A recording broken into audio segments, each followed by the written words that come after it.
memenuhi syarat. Kwa mujibu wa filamu hii, inatokana na tukio la kweli la wanafunzi kupagawa na mapepo lililotokea mnamo mwaka 2016, lakini majina pamoja na maeneo yamebadilishwa ili kulinda haki za waathirika wa tukio hili.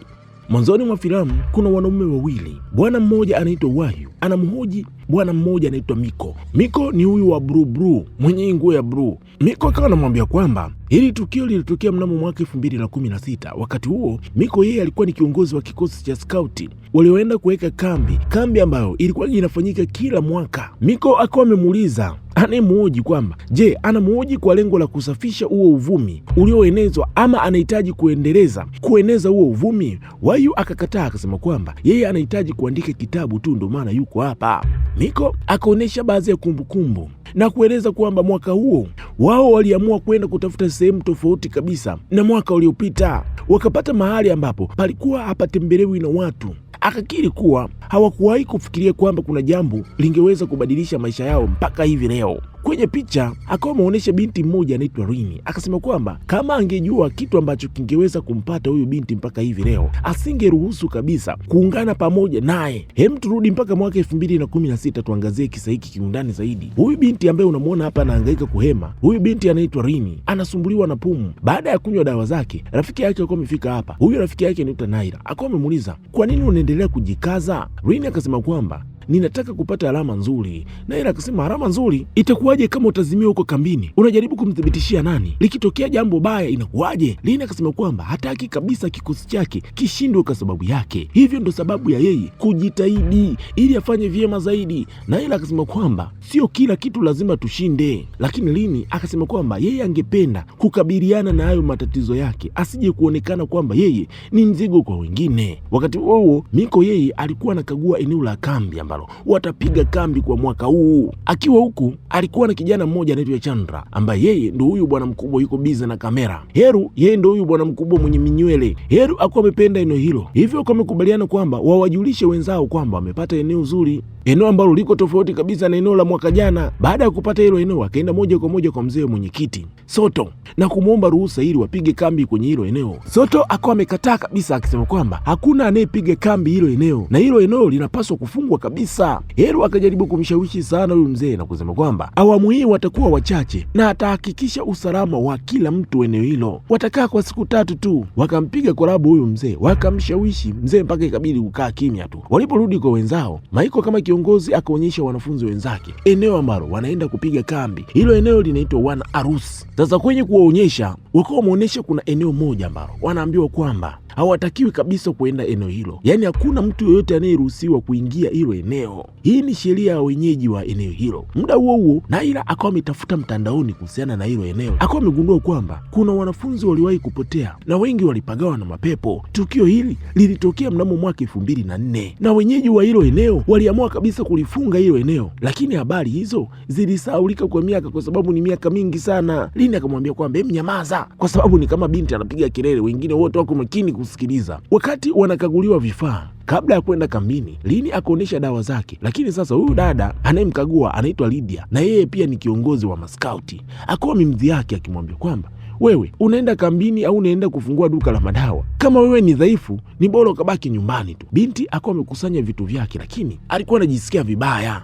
Sasa baadaye wanafunzi wakawa wamefanya mazoezi ya igizo la jukwani, ambapo kuna binti mmoja alikuwa anaitwa Kiki. Yeye alikuwa anaigiza kama roho moja ya binti moja anaitwa Roho Putri. Ghafla damu ikawa imemtoka puani kwake, ikabidi apumzike kidogo. Lakini sasa bwana mkubwa Heru, ambaye yeye ndiye alikuwa kiongozi mkuu, akawa anatazama taarifa za wanafunzi wenzake. Akawa amegundua kwamba tarehe ya Kiki pamoja na tarehe ya Rini wote wamezaliwa Alhamisi ya Kuroni. Kwa sababu hali ya Kiki haikuwa nzuri, huyo mshikaji akaenda kumshawishi Rini kwamba achukue nafasi ya Kiki, na akafanya hivi kwa sababu binti kwanza thori nzima ilikuwa kichwani kwake na alikuwa anaipenda. Binti alisita kidogo, lakini Naira akawa amemtia moyo, akamwambia Rini akubali hilo jambo analiweza. Kweli binti akawa amekubali. Siku iliyofuata safari ikaanza. Miko pamoja na timu yake wakawa wamefika kambini mapema. Kwanza wao ndio viongozi, wakakutana na Soto, ikabidi wafanye tambiko la kuomba ruhusa roho wa hiyo eneo ili wawakubalia hawa vijana kufanya kambi eneo hili. Kisha wakawa wamezika sadaka eneo hilo. Akawaonya, akawaambia kwamba wanatakiwa kuheshimu eneo hilo na wasichimbu kutambua hiyo sadaka ambayo imezikwa eneo hilo. Baada ya Sonto kuondoka, akaenda sehemu ambapo sadaka ilipokuwa imefukiwa, kisha na yeye akawa ameongeza mchele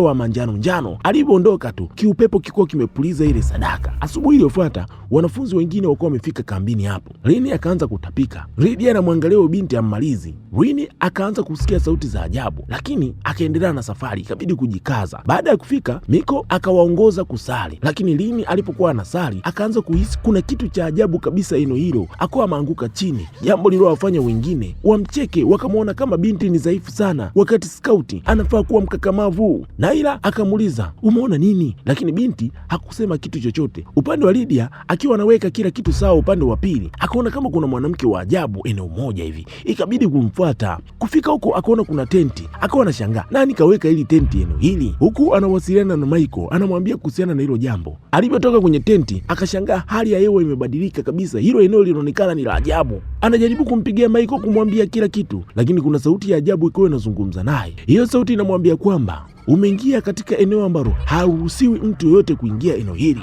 Rudini nyumbani, ondoka hapa, ondoka. Binti akiwa na hofu. Baada ya muda kila kitu kikawa sawa. Kwenye jitihada za yeye kurudi kwa wenzake, akawa amekutana na Miko, akawa amemwelezea kila kitu. Miko akamwambia kwamba wewe nenda kambini, lakini usimwambie mtu yoyote. Yeye akawa ameenda hiyo eneo ambalo Lydia amekutana na kitu cha ajabu, akaanza kuweka sadaka, mchele wa manjano tena. Mara kuna nyoka mmoja akawa ametokea hapo, kijana kwa uchapu wake akawa amemkata kichwa huyo nyoka, lakini baada ya kuweka kila kitu sawa, anakuja kuangalia nyoka alipokuwepo, nyoka katoweka. Upande wa Lini na yeye kwenye tenti lake akawa amemwona kuna mwanamke mmoja huko hapo, ikabidi kwenda kuangalia nani huko humo. Hakukuta mtu yoyote, na ile akawa amefika hapo akamuita ili aende kuungana pamoja na wengine. Tayari ulikuwa ni muda wa mashindano ya magurupu. Kadiri shughuli za kambi zilivyokuwa zinaendelea, kikosi cha Lini kiliendelea kushindwa kutokana na hali yake ya kiafya. Jambo hili likamfanya Lini kujisikia vibaya sana, ingawa wenzake walikuwa wanajitahidi sana kumfariji binti asijisikie vibaya. Sasa baada ya kuwa amepata muda wa kujiweka sawa, akasikia kama kuna watu wanakuja hapo, ikabidi binti kujificha chooni. Lini akaanza kuwasikia wale watu wanamsema vibaya, wanamdhihaki, na mtu anayeongoza hili jambo ni Kiki. Baada ya wao kuondoka, binti akawa ametoka sehemu alipokuwa amejificha, akawa amesikia mlango umefungwa na akasikia kama kuna mtu analia chooni hapa. Lini ikabidi kusogea hapo kwenda kuangalia, anamuuliza nani humo humo, mtu ajibu chochote. Baada ya kufungua hakuna mtu eneo hilo, lakini alipokuwa anataka kutoka hapo, kwenye kioo akaona kuna mwanamke wa ajabu nyuma yake, lakini alipotazama nyuma patupu, akaona kuna kitu cha thamani kimeanguka sakafuni, ni pete. Akanyosha mkono kuchukua pete hiyo, kuna nyoka akawa ametokea hapo na akawa amemgonga mkononi mwake. Binti akiwa na hofu, mlango wa choo uko umefunguka na uko umejifunga wenyewe kwa nguvu. Upande wa pili wa mashindano yanaendelea kama kawaida. Awamu hii yalikuwa ni mashindano ya mbio. Baada ya kufika hapo, Lini akawa amevuta pumzi yake nzuri kabisa na akawa amekimbia. Awamu hii binti akawa amefanya vizuri zaidi kuliko watu wengine. Chandra kama kameramani akawa amepiga picha vizuri kabisa, lakini sasa ni kama akawa ameshtuka kidogo hivi. Chandra akawa amekaa pembeni akaanza kukagua zile picha. Kwenye kutazama picha ya Rini akaona kana kwamba kuna kiumbe cha ajabu kilikuwa nyuma ya Rini. Lydia alipofika hapo akawa amemsimulia tukio ambalo lilimkuta huko msituni. Binti kashindwa kabisa kukaa kimya. Sasa akiwa hapo anaendelea kumsimulia, Miko akawa amefika hapo. Lydia ikabidi kumuuliza mshikaji, nini kinachoendelea? Miko akasema kwamba hakuna kitu kibaya bana, wewe utakuwa umechoka tu. Mshikaji akawa amempa mavidonge ya vitamini anywe, yawezekana ni mawazo tu. Kisha akawa ametoka hapo kwenda kuonana na Heru. Sasa baada ya kuonana na Heru, mshikaji ni kama hakutaka kabisa kuzua taharuki. Akiwa na Heru akamwambia kuhusiana na tukio ambalo ameliona. Heru akamwambia kwamba, je, ulifanya kama jinsi ambavyo nilikuambia? Maiko akasema ndiyo, niliweka mchele kila mahali ambapo uliniambia niweke. Kisha kwa amemuuliza, kweli huu mchele unaweza kutuzuia na mambo ya ajabu ambayo yanaweza kutupata eneo hili? Heru akawa amethibitisha kwamba mchele huo utaweza kutusaidia. Hendra akamuita Miko kwa ajili ya shughuli. Miko akaondoka hapo. Heru alipobaki mwenyewe akatoa kitabu fulani hivi chenye kurasa za zamani, akaanza kusoma maneno ya kichawi. Huyu mshikaji sijajua kabisa dhamira yake yeye kuwepo hapa, sijui ni nini, lakini baada ya kusoma maneno yao ya kichawi akaanza kutapika mchele wa njano tu. Upande mwingine, maskauti siku hiyo walikuwa na mashindano ya ishara, mtu anaandika kinachoonyeshwa hapa mbele. Sasa huyu bwana mkubwa ambaye alikuwa ameshika vibendera anaitwa Mada, na msimamizi wa hili zoezi alikuwa binti mmoja anaitwa Fena. Mada akaonyesha ishara fulani hivi za ajabu ajabu. Fena akajua pengine ni mbwembwe tu za huyu mshikaji, kumbe jamaa alipagawa kweli na mashetani muda huo. Sasa akaanza kuonyesha ishara ambazo Fena akawa ametambua kabisa hilo sio neno ambalo yeye alimpa ili alifanyia ishara wengine waandika hayo maneno. Maneno waliokuwa wameandika yalikuwa ni maneno ambayo yanasema ni kisasi, damu na machozi. Kisha mwanafunzi huyo Mada akawa amepiga kelele, atarudi kufanya kisasi chake, machozi na damu. Wanafunzi wengine walikuwa wanashangaa tu. Jamaa akawa amesimama juu ya daraja na akawa amejitupa chini, wengine ikawa ni kilio tu. Ghafla akaamka, akaanza kujigonga kichwa chake kwenye jiwe kwa nguvu. Wote wakalazimika kumzuia, wakawa wamemtoa hapo akiwa katika hali yake ya kupagawa tu. Heru baada ya kufika hapo akaanza kusoma maneno yake ya kichawi ili kumtuliza, lakini Mada akasema kwa sauti ya ajabu, unadhani wewe ni nani hata nifate amri yako? Akaanza kucheka. Wakati Heru anaendelea kusoma maneno yake ya ajabu, Rini akaona kuna mwanamke wa ajabu, mara anatoweka mara anatokea, akitokea anatokea karibu zaidi. Rini akasikia sauti inamuuliza, unamtazama nani? Kumbe yule mwanamke kampakata kwenye mapaja yake, kisha akawa ametoweka. Rini akawa ametoka hapo akienda kujificha kwenye hema. Yule mwanafunzi aliyepagawa bado anaendeleza mambo yake, mimi sifai kufuata amri yenu nyinyi ndio mnastahili kufuata amri yangu. Heru akamwambia Lydia kwamba hemu muite Michael. Wakati huo Rini sasa kwenye hema anatetemeka kwa hofu kweli, anasikia sauti ya ajabu inaimba hapo na anaona kuna kivuli cha mwanamke kinasogelea hilo hema. Binti akawa ameingia kwenye mfuko kujificha huko. Baada ya muda akawa ameona kila kitu kiko sawa, lakini yule mwanamke akawa ametokea nyuma yake ndani ya mfuko huo, akawa amemnong'oneza na kumwambia kwamba tuondoke pamoja nami. Wakati huo sasa upande wa kambini kashikashi bado zinaendelea. Mara Kiki na yeye akaanza kuchekacheka bila sababu za aina yoyote, na yeye akawa amepagawa na mapepo. Heru akajaribu kumweka sawa, mara Rini na yeye akawa amefika hapo, na yeye ni kana kwamba kapagawa. Anasema kwamba nani analia? Kwa nini unalia muda huu? Kiki mara moja akawa amepiga magoti na akaanza kuomba msamaha. Anasema kwamba tusamehe Malikia, tafadhali usituue. Sonto akawa amefika hapo kwa wakati. Wote wakawa wameanguka chini na kupoteza fahamu. Wote ikabidi kupelekwa katika hema la wagonjwa. Wakiwa huko Sonto akawa amefanya ibada za kuwatuliza ili kuwaondoa wale mapepo wote, lakini yule kijana Mada bado kapagawa. Akaonesha kidole kwa Rini akasema kwamba wewe umerudi hapa, hili siyo eneo lako, ondoka hapa. Rini alipojaribu kusimama na Kiki mara moja akawa amekaa. Rini akasema kwamba hapa si mahali pako, subiri kisasi changu. Muda huu Kiki amepiga magoti mbele, anaomba msamaha. Hapa inavyoonekana kuna pepo wawili tofauti kabisa. Soto akamwambia Heru kwamba hawa wote lazima uondolewe hili eneo mara moja. Wote wakaanza safari kweli usiku huo kuwaondoa wale watu. Sasa kwa bahati mbaya kulikuwa kuna mvua kubwa sana. Baada ya kufika darajani, daraja limekatika kabisa. Soto akasema kwamba inabidi yeye aende kwa ajili ya kutafuta msaada kwa wanakijiji wengine ili waje warekebishe. Itamchukua muda, hivyo wao waendelee kusubiri, lakini wanatakiwa wasitishe kabisa shughuli zote za kambi mpaka atakaporudi. Kisha akawa ameondoka hapo.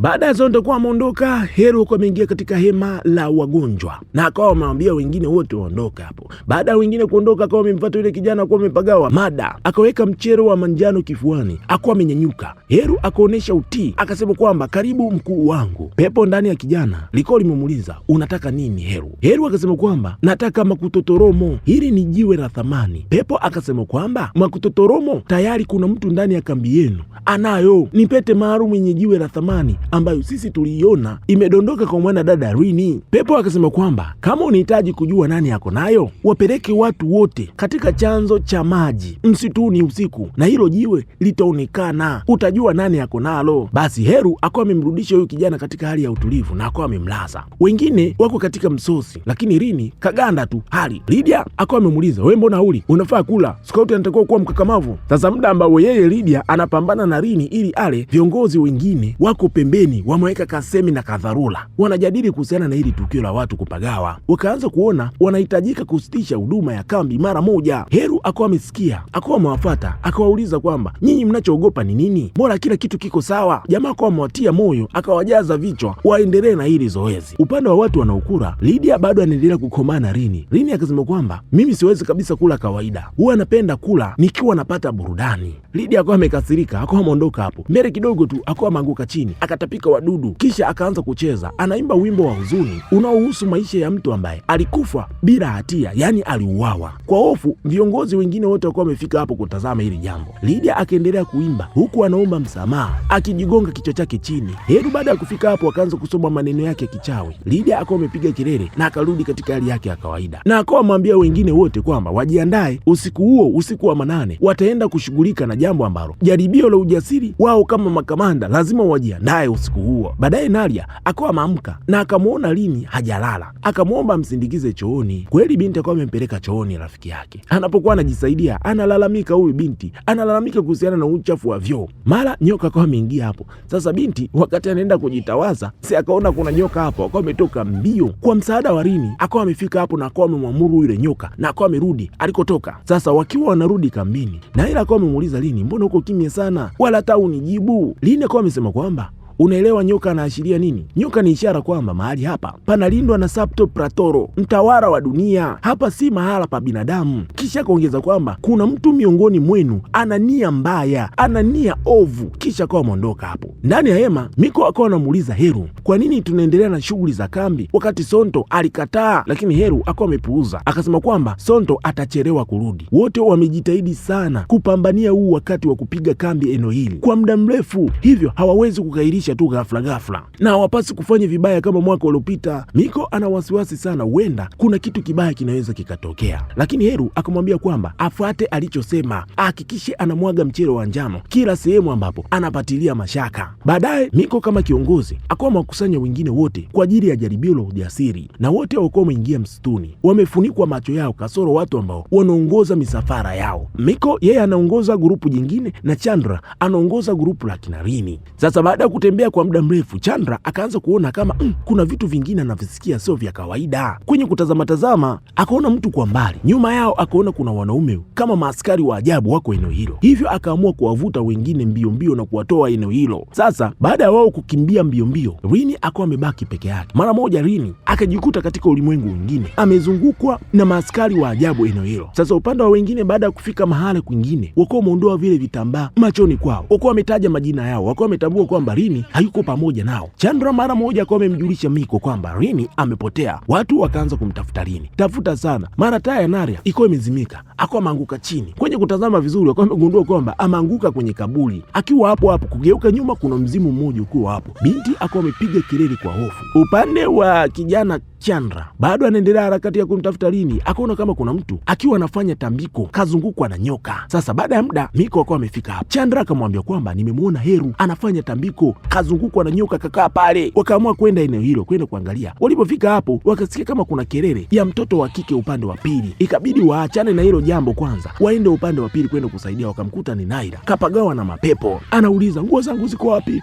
Nguo yangu iko wapi? Sanda yangu iko wapi? Wanafunzi wote wakawa wanajaribu kumtuliza. Binti anauliza sanda yake, ikabidi kwanza wamfunike vitambaa kama sanda vile. Binti ndo akatulia. Wakiwa hapo, wanafunzi wengine wakaanza kupagawa mmoja baada ya mwingine. Kwa bahati nzuri mzee Sonto akawa amefika hapo. Sonto akawa amemkemea sana Miko kwa nini aliendelea na shughuli za kambi ili hali yeye aliwazuia. Akawa amemuuliza Heru yuko wapi? Miko mwenyewe hajui Heru alipo. Sasa muda huo Heru yeye anaonekana bado akiwa msituni, amezingirwa na nyoka, anafanya tambiko la kishirikina. Akaingia katika ulimwengu mwingine ambako Rini yuko huko. Wanaume wa ajabu waliokuwa wamemzunguka Rini eneo hilo wakawa wametoweka tu baada ya kuwa wamesikia kuna wimbo wa ajabu unaimbwa eneo hilo. Rini akafika sehemu akawa amekaa chini ya mti, anajaribu kuondoa ile pete mkononi mwake. Mwanamke mmoja akawa ametokea hapo, akawa amemwambia kwamba binti, ondoka pamoja nami. Wakati huo kambini sasa Sonto akawa anawatibu watu waliokuwa wamepagawa na wapepo, lakini baada ya kumfikia binti naye, binti anapiga makelele, hahitaji kabisa sanda yake ifunguliwe. Baada ya kuwa ameifungua kwa nguvu, binti akaanza kujizuru mwenyewe kwa kujichuna mpaka na ngozi. Mzee ikabidi kuendelea na zoezi tu ili kuwatuliza watu wote. Sasa muda huo Miko na wengine wakaenda kumsaka Rini mahali alipo. Miko anaendelea kumwaga mchele wa manjano kila sehemu. Kwa mbali wale watu wa ajabu, wale maaskari wa kichawi wanaonekana eneo hili, mmoja baada ya mwingine wakaanza kupagawa, ni kuanza kujidhuru tu. Upande wa ulimwengu mwingine kwa Rini, yule mwanamama aliyemchukua akawa amejitambulisha kwamba yeye anaitwa Roho Putri. Akamwambia kwamba amekuwa akimsubiri kwa muda mrefu sana na amekuwa akijificha kwa muda mrefu mno. Binti akawa amemuuliza, kwa nini umekuwa ukijificha? Binti Rini akasema kwamba nimekuwa nikijificha kutoka kwa wale wanaume wa kichawi wa ajabu ambao walikuwa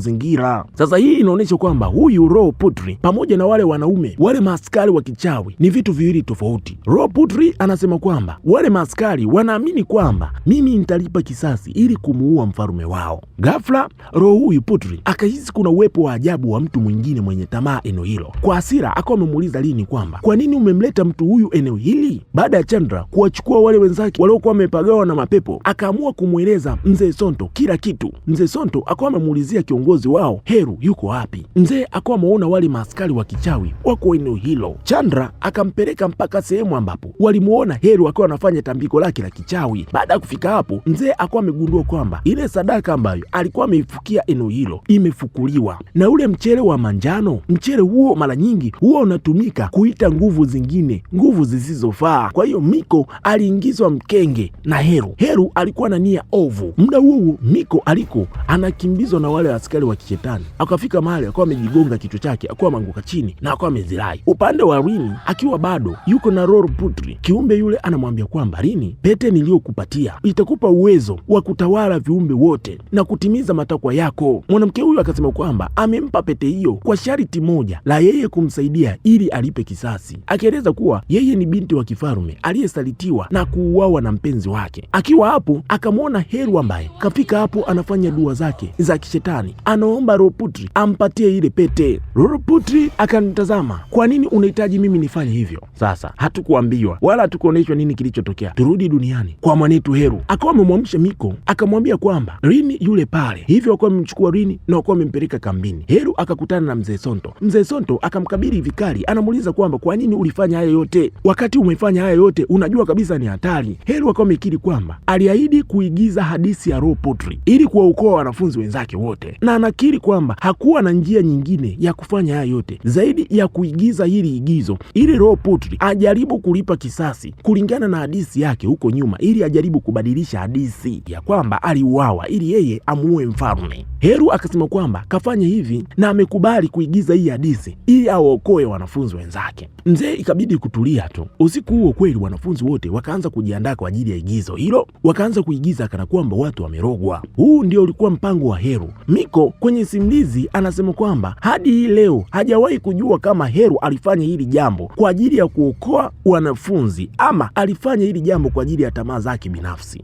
Igizo likaanza. Rini akaonekana akiwa amepagawa kweli kweli na yule Roro Putri. Hadithi inaeleza maisha ya binti wa kifalme aliyesalitiwa na kuuawa hapo mwanzoni kama histori jinsi ilivyoandikwa, lakini sasa safari hii Roro Putri akabadilisha hadithi na kumuua mfalme kwa kisasi chake. Ghafla Rydia akawa ametapika wadudu na watu wote wakaanza kupagawa hapa. Heru akafika mbele ya binti Rini aliyepagawa na Roro Putri. Muda huo akawa amemwachia Rini na kumtoka, akaonekana pembeni. Heru akamsujudia na akadai pete anahitaji Mukutoromo, akisema kwamba hiyo ndo pete ya kazi yake, hiyo ndo pete ya kazi yake aliyoahidiwa ataipata. Roro Putri akamnyoshea mkono Rini kwamba pete iko kwa yule binti. Heru akamtaka Rini ampatie pete hiyo. Rini akawa ameiondoa hiyo pete, lakini Miko akamwambia kwamba akimbie asimpatie hiyo pete. Rini akakimbia huku wengine wakijaribu kumkamata. Rini akawa ameitupa ile pete kwenye moto. Mara moja kila kitu kikarudi katika hali yake ya kawaida. Moto uko umezimika na moshi wa ajabu uko umetanda ukasambaa kwa wote